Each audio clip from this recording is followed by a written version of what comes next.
Okay, Chase. Today we are going to talk about moving up. I move a lot. So Chase has lived in how many addresses? I don't know. Probably 14 I thought we said 15. yeah, at Maybe least even more than that. 12 in the last 10 years. At one point it was One a year. one a year. But And I've you got slowed down in my old age. drugged down by a couple of them. So we're talking about just the different places in Orange and how like I've bounced around from a rental in Old Town, By O's. right behind O's, so it was a perfect location when I was young, and and then from there bought a condo on La Vida Park Circle, which was not ideal. It backs to the train tracks, and back then they still used to hit their horn. And the freeway. Oh, and the freeway. So it's not ideal, but This. I think back then it was 145, less than 150,000.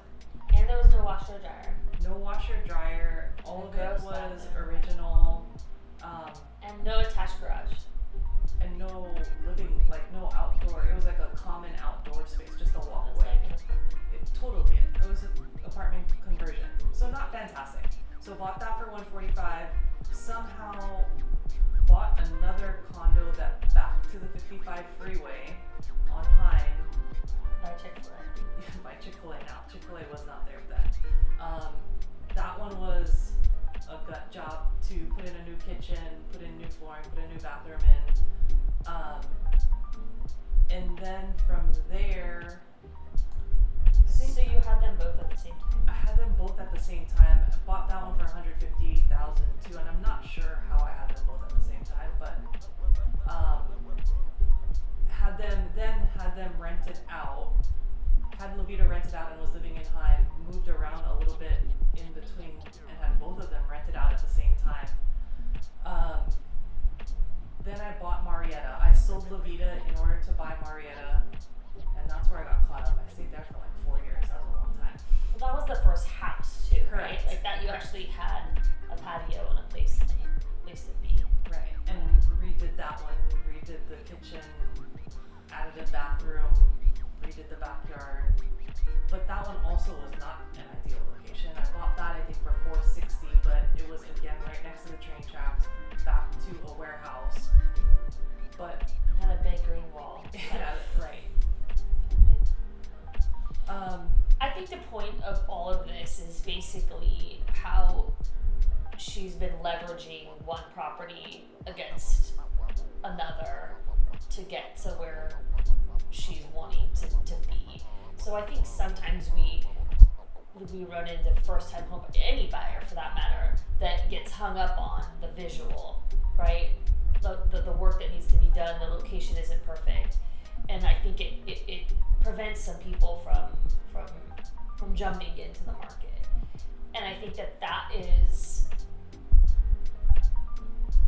she might be on the other side of maybe where in the spectrum. We can talk about the spectrum later. But I think there are some people who can't see and don't have the vision or the contractors to do what she's done. But I still think that the point is that you have to start somewhere. Right, and each of those crappy condos that I bought for 150 each have been able to leverage my primary residence where I'm now and the cottage and LaSalle, because then I sold Heim to buy our office, and without having those crappy condos, none of it would have been possible.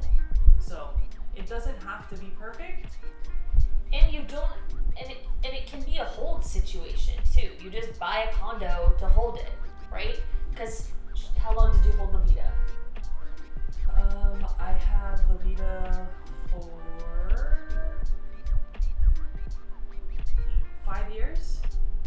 And during that time lived in it partially, rented it partially, and was making some money off of it. Yeah, they always pay for themselves. But you're putting 20% down every time? Not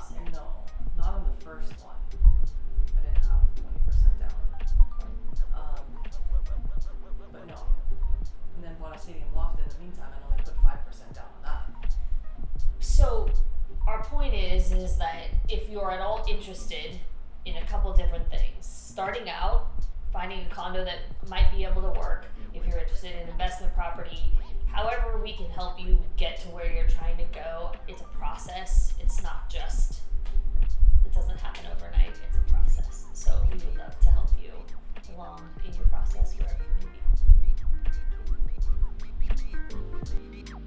be.